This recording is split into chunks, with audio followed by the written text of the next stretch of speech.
Happy New Year, or welcome back. It's 2023, and we are still dealing with history. This is the Learning Channel on the YouTube, of course. I thank you for coming back. We want to talk about scientific colonialism today. Scientific colonialism. What does that mean? Well, on the front image here, you see a picture of Ptah with his hands like you see in Wakanda, which is way after something, that's Hollywood, but this is history. Holding the ox in his hand, and then you see the face defaced. So people have actually in history carved out eyes, noses, and faces to be sure that you may not have known who those original people were.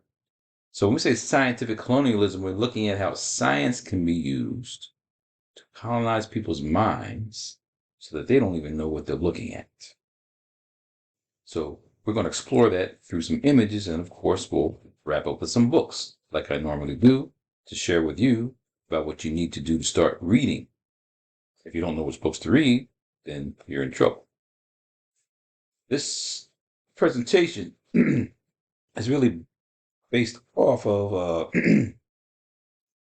a National Geographic, well, actually two, a National Geographic presentation on the Black Pharaohs of Egypt. It says conquerors of ancient Egypt. So anybody who's just in a store, in a magazine, or in a place watching the magazines and sees this, say, wow, National Geographic, February 2008, the Black Pharaohs, conquerors of ancient Egypt. Black, that sounds like they weren't there.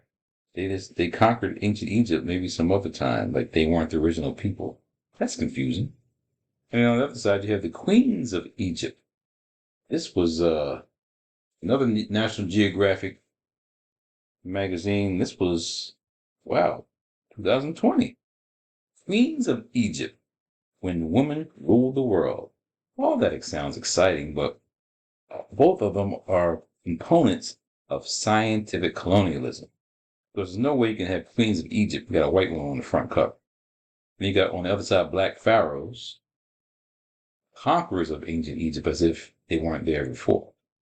So we have to break this down and study what we mean by scientific colonialism. Three terms to use. One is called unsophisticated falsification. So slowly say that to yourself. Unsophisticated falsification just means like basically a flat out lie. So if we're dealing with the Nile Valley and Kemet, only white people created civilization. That's how people think. Because, black people or non-white people have done nothing in the world. So anybody who's now trying to say that wasn't true, they're being called a revisionist. So unsophisticated falsification is really like a flat out lie. It's just to say conceptually, or just to say mentally, no one else has done anything except for a group of people. So with civilization, we think about Europeans and Greece, and that's the beginning of civilization. Number two, integrated modification. Again, break down the words. Integrated, kind of mixing things. Modification, you're modifying it as you're mixing it. So people are saying that, Africa, Egypt, how do you make the connection? Because basically Egypt is in Africa. Okay, they put Egypt in the Middle East. We'll show some pictures later on looking at that. Egypt is in the Middle East, and it is populated by dark-skinned white people. Uh-oh. What did you just say? Integrated modification. So if, they were dark-skinned, they were really white people. So we begin to see how we're confused about history. When you start mixing things up and modifying it, you never know what you're really looking at. So integrated modification is when you're manipulating things. So they say Egypt is in the Middle East, not Africa, and it was populated by dark-skinned white people, not dark-skinned regular, like black people. And then conceptual incarceration. Again, break down the word conceptual. That means your concept, your mindset is incarcerated, like locked up. You can't see any other thing. So for this, as an example, there is no possible way African black people could have built pyramids and the colossal monuments on the landmass they were birthed. No, it couldn't possibly be. Those people were slaves. There is no way Africans or black people could have traveled across the ocean to the Americas before Columbus. So people really think that that's the case. So if you can't think about Olmec civilization, think about those people who traveled across the Atlantic to the middle part of America, Central America, looking like the Nubians or the Africans or the West Coast Africans from Ghana. And if you can't conceptualize that, then you're incarcerated. So when we say scientific colonialism, we're speaking about these particular terms. And when we walk through history, we start to understand why this is a problem. Now, Tony Browder actually broke this down with dealing with the lies that won't go away. He talked about 3 particular lies dealing with this particular article. And he says one falsehood is that Pi, P-I-Y-E, was the first of the so-called black pharaohs. Now this is written down in the article. Pi was the first of the so-called black pharaohs. So when you see white people start saying so-called, not really. They think that, but so-called black pharaohs, a series of Nubian kings who ruled over all of Egypt for 3/4 of a century as that country's 25th dynasty. So this image here is about people in the 25th dynasty, not 24, 23, all the way down to 1. No, saying 25th as if this is the first time. So when it says Pi is the first of the so-called pharaoh, he wasn't the first. We know about Narmer. We know about, if you look at images from Chicken Diop's book, or any other book dealing with it, but has a picture of Narmer. First dynasty. African. Black. But they're saying that, again, 25th dynasty was when that happened. Oh, that's not the case. So the another falsehood that Tony Browder mentions about that particular article from National Geographic, only after the European powers colonized Africa in the 19th century did Western scholars pay attention to the color of the Nubians' skin to uncharitable effect. So what he's saying is that during that time frame, there were a lot of racism going on in 1800s, 1700s. And so black people were being imprisoned, captives. They were taken as, you want to call them slaves, but they're prisoners. So they were dispersed throughout the world. So during that time frame, you couldn't have these people that are being subjugated and say that those are the same people that built those pyramids, same people that created those civilizations. No. So you have to disconnect that information and act as though it didn't exist. So they have racism that was going in to people who were studying so-called Egyptology. So he's just saying that, that it started because of the racism that was going on during that time period. And then thirdly, in the article, it says Afrocentric Egyptologists argue that all ancient Egyptians from King Tut to Cleopatra were black Africans, and that King Tut's own grandmother, the 18th dynasty Queen Ty, is claimed by some to be of Nubian heritage. Claimed by some to be of Nubian heritage, Queen Ty. I mean, you got to understand, they're not showing you the real images of people. You got Queen Ty right here, a picture of her. I think a better picture I can show you of Queen Ty. Well, here you have these people who are trying to tell you what the images look like rather than going to the real images themselves. So all I'm saying is that when you read history, you start to understand it when you look at those who are telling it from a different perspective. Europeans are not going to try to talk about, I think I got Queen Ty somewhere else. Let me find her. I'll come back to Queen Ty. So Tony Browder broke that down, and you got to know his books. And at the end of this lecture, we'll talk about Tony Browder's work. So for the history part of this, for you to know, the dynasties may go from 1 up to like 30, 31, 32 dynasties. That's a large span of time. So look at the first dynasty, they said was around 3100 BC, and then that National Geographic article, it doesn't have the 1 through 3, it has just 4 through the 8. But for you to understand things, it's not like black people only came about during this,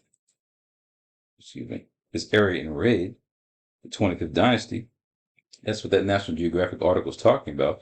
But they had all this going on prior to 2500, 2000, 1500 BC, 1000 BC. Now you move towards the so-called Greek era. Now you go to the 0 AD, when after death or after Christ. And so now after Christ's birth, now you have a whole nother history. All this is pre-European. These are Africans doing this. So you have to understand these dynasties. So I'll read something to you a little later because I want you to kind of understand this visually. Egypt and Nubia. Egypt is right here at the Mediterranean Sea, Red Sea. So Egypt's right here. It's all part of Africa. That's not the Middle East. Again, the Middle East is a part of that scientific colonialism. Egypt. Right below Egypt is Nubia. Nubia, part of what? Sudan. So right there is that Nile River flowing up. So you have Lower Egypt and Upper Egypt. The river flows up. That's why it's upper, flowing down to lower. That's why it's Upper Egypt here. The further you can go to Egypt, Lower Egypt, the further you wear up towards the Mediterranean Sea. So these Africans, they say, came from Nubia and came up to Egypt in that article, and they conquered. Now look at this. Nubian ancient Egypt. Shared artistic practice. These are some rings, gold rings that were created and made back in the day. And it says that in that article, Nubians were apparently the feminists of the ancient world, an attitude manifested in politics, religion, and the related art objects on display. Now, feminism was not something that was even a concern back then. Probably racism was a concern back then. They disrespected women. See, in a patriarchal society that's male-dominated, African societies were matriarchal, so they were able to what? Value the woman. So when this article written by Catherine Fox from, I think it's the Atlanta Journal-Constitution, Nubians were apparently the feminists. So it's thrown at people's interpretation of what they think history was going on back then. An attitude manifested in politics. They weren't worried about black woman or non-woman running things. They respected people. So religion, they valued the woman's perspective, the woman's contribution. They weren't just like the Greeks and just male guys and all that and running things. So Nubia had a strong influence on Africa, strong influence on Egypt, but we're looking at like it's disconnected. Now it's all connected. They were family. So now this Queens of Egypt becomes confusing because here you got this picture of Nefertiti on the front. It's supposed to be Nefertiti, but it ain't Nefertiti. It's just a white bust of a white person that they're saying is Nefertiti. So in this particular magazine, in the article, flip the first page, and the first page is these white people. Flip the page, the first page is these white people. Or melanin recessive people in deep, dark Africa. Scratch your head on that. You got melanin recessive people in a hot environment leading things. Doesn't really make sense. I was going to write an article on this and send it to a particular journal, but you know what? I'm going to read what I was going to write to you to kind of break that down as to why I'm saying this is confusing. Look, this is a propaganda machine. One must be well-read and should be knowledgeable traveler to make sense of what world history really is. Without an understanding that history could be a weapon, the naive observer can be mentally manipulated to believe whatever the writer wants you to believe. The 2020 edition of National Geographic, which displays Queens of Egypt, is totally misleading. Egypt is in Africa, and throughout the 95-page issue by Cara Clooney, white woman, there is no image of an African black woman to be displayed for the reader. As we dissect in this article, removing these images is this first step in the propaganda machine. Let us first begin with the cover and how this is the image used for the exhibit that was on display in Washington, D.C. from March 2019 until September 15, 2019. Exhibit is closed, but the magazine has images for all to have in their minds. So you see that particular image. Well, where did that even come from? I have a book, Easy Revisited by Evan Van Sertima. I must read for you. Asa Hilliard wrote an article in there, and in his article is called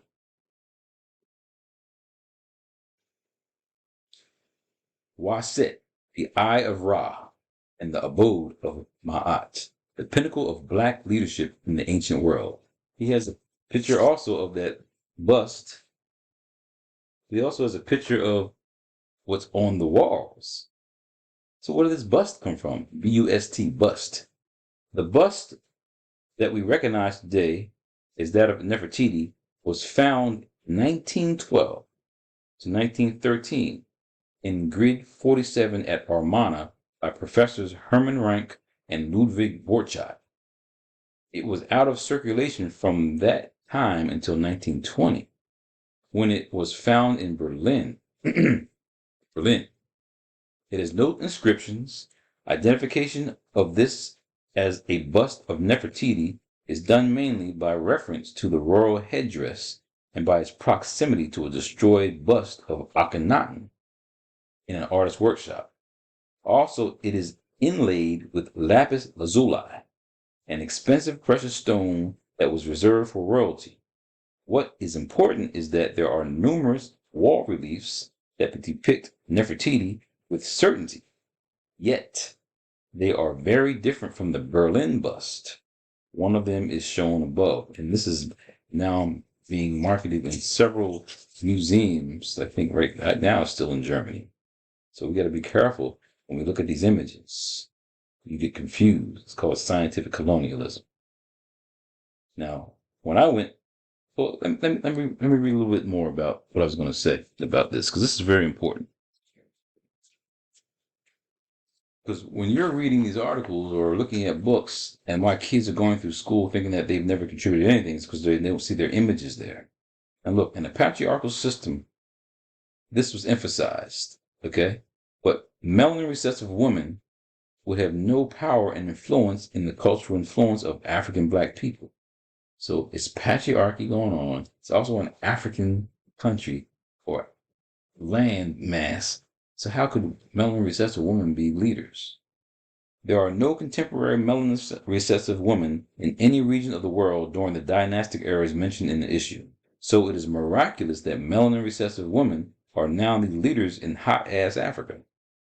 African culture, I didn't say hot-ass in the article, I'm just saying, you understand what I'm saying. How is it going to be hot? And now you're light in color leading things. African culture has been historically matrilineal, so it is easy to surmise the influential role of women in society. In contrast, patriarchal systems of the great civilization of Greece is in contrast to what was occurring in ancient Africa. That's why I said when I read that article, the Nubian article, and they were saying that, oh, they were the original feminists. No, they just valued women. In fact, Socrates was persecuted by his own people for teaching a strange doctrine. He had studied in Africa amongst black people with a different culture, a culture in which women were given respect. In melanin recessive cultural experiences, women are treated as objects. Therefore, the interpretation of a modern-day white woman trying to explain these anomalous queens, is farcical. Cooney, which is the author, calls it, quote, short-term illusion, unquote, or the queens were, quote, placeholders, unquote. So she's just saying that, I don't know what she's saying. She's just saying they weren't really powerful. They were just placeholders. So Mernith was in existence. This is the first queen mentioned in this book. Mernith was in existence during the first dynasty, but there is no image of her. We know that Narmer, I just showed you what Narmer looked like earlier. He was an African in that first dynasty around 3100 BC. They were a melanin dominant or black African looking people, but there are no images of her in this article. Unquestionably, black dynasties for your reference were 1 through 6, 12, 18, and 25. That's why the article about black pharaohs was kind of correct. That, yeah, there were black pharaohs back there in 25 that were running things. but that's not the first time. It makes sense, okay, for African woman to be the leader of people, since we are referring to Africa. This 12th dynasty was critical for reestablishing African Black values. Cooney, that is the author, is given credit to have creativity in her interpretation of the past. She is trained from a Western perspective, and she would be a gatekeeper to knowledge contrary to the Western propaganda machine. I would not expect her educational training at Johns Hopkins University to reveal a strong African Black influence. She would never cite the works of J.A. Rogers, George G.M. James, Drusilla Dunjee Houston, Sheikh Anta Diop, Dr. Yusuf bin Yakinen, Robin Walker, Ivan Van Sertima, Noko Rashidi, Tony Browder, Asa Hilliard, and a host of others who would show images and tell a story in contrast to the propaganda stemming from a Eurocentric view. Beyond the first two queens, the third, Hatshepsut, was also an extension of an African Black Renaissance from the foreign intruders. So when I visited Africa, those tour guides made fun of her name, Hatshepsut. They didn't even say it right for these European tourists. Egyptian guides belittle her as a lesbian or a woman with identity issues. She wore the beard as a pharaoh to represent her kingship in a male-dominated world. We fast forward to Nefertiti and the story gets more confusing. The images of Nefertiti are not African Black. However, we are in Africa and there are many images of Nefertiti that do not look like the ivory image on display. Check this out. The writer has the audacity to say Nefertiti has a, quote, dark olive skin on the limestone bust. That doesn't even make sense. If you ever been to Olive Garden, just go to the store, get some olives. You got green olives, you got black olives, and dark olives. There's dark olives, it's gotta be black. Just say black then. Confusing you. Let's call it scientific colonialism. So this bust was actually on display in other places. And the last two queens that are talked about are Khosrow and Cleopatra. They were clearly around during a time period of cultural influence and miscegenation, that is mixing of the ethnic groups. So the images can be extremely murky as people interpret these mixing dynasties. If you think about Cleopatra, you think about the white woman Elizabeth Taylor playing it, and so in your mind from TV, you think about that. So during this time frame, the Hyksos were actually invaders. They came in around the 14th dynasty, invaded Africa, and Khosrow was part of the 19th dynasty. Cleopatra, however, was toward the decline of the Greek era. So it's like 640 to 322 BC was Greek history. So during the Ptolemaic period, around 322 BC, when we have in Cleopatra, so what we're saying is there's a lot of miscegenation and mixing going on. So we have to be very wary of when we're reading other people's history about things. Guess what? It can be really misinterpreted. You have to go to Africa for yourself. So when I visited Africa, I saw these colossal buildings. My goodness. See how big that is. You probably don't even see me way down there. There's no way I can even imagine how to construct that.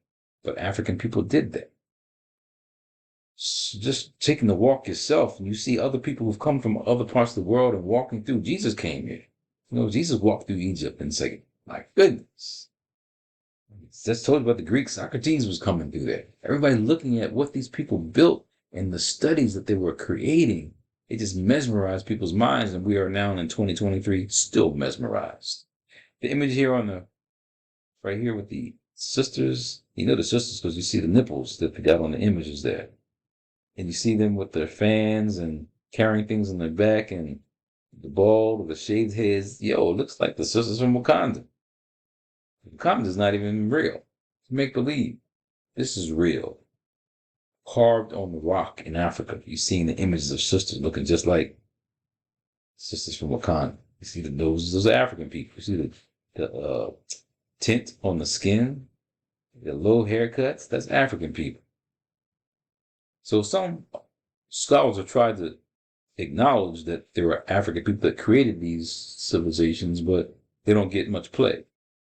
Count Volney is someone that you try to get a hold of. His books are out and available to buy. I have an old school version of it, but he talked about how the images that are seen are people who are now being talked about badly, but they are the creators of civilization. So he's talking about this in the ruins.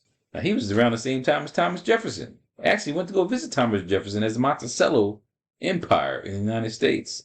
So Thomas Jefferson knew that those people he had enslaved were not inferior people because they had people like Count Volney telling you this. So from a French perspective, this is what Napoleon Bonaparte said. See there on the bottom? Religion is necessary. Without it, the poor will kill the rich. I want you to digest on that real quick. Because you know the whole story about this saying that the European came to Africa with the Bible in hand, left with the Bible, you had the Bible and they got the lands. Religion is necessary. Without it, the poor will kill the rich. You have to know your history.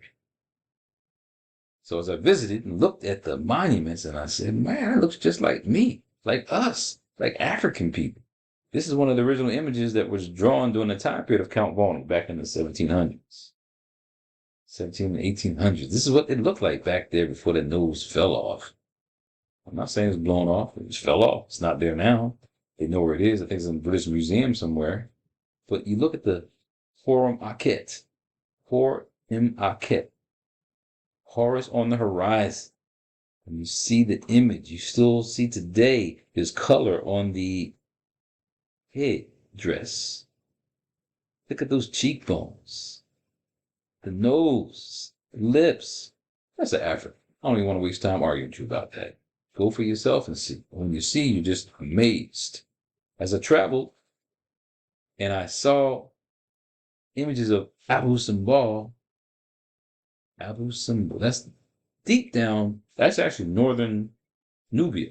So traveled down the Nile River and I got to this part of the world, and I'll go back to the map and show you that because it's very important to understand this is way deep down in Africa, below Egypt. And as you then get down to Sudan or Nubian Sudan, it's like the top part of Sudan. Wow.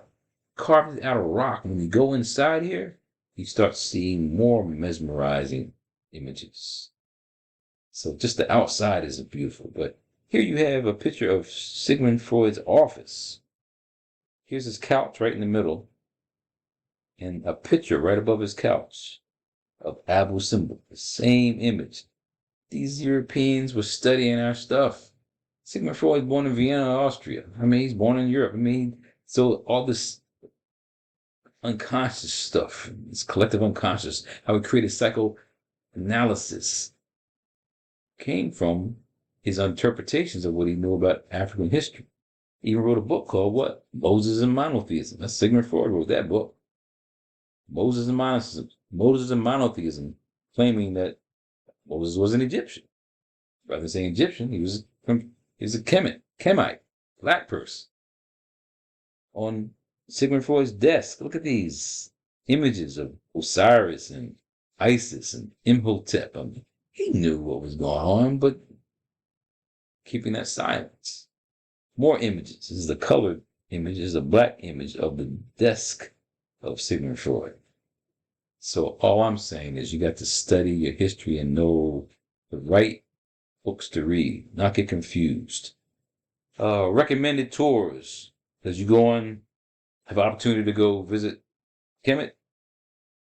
I went with Yasir Rahotep out of Chicago. I definitely recommend his trip. He has the Kemetic yoga as a focus point, but for a tour guide, Yasir Rahotep. Ashra Kwesi, check out his name. I believe he's out of Texas, as he does what he does. Takes masses of people to Africa every year. You got Manu Ampum, strong brother out of the Oakland area. I think born in Alabama, but out of the Oakland area. He has taken people on tours, and he has also gone down to Nubia, concerned about those dams that have been used to actually flood some of the this ancient history, these artifacts. So Manu Ampum is definitely a brother you want to travel with. Tony Browder has the first black excavation site there, named after Asa Hilliard, the Asa Hilliard Restoration Project. Definitely travel with Tony Browder if you can. And then Jabari and Anika Ozazi, they travel out of the New York realm, New York area, and take students from all ages.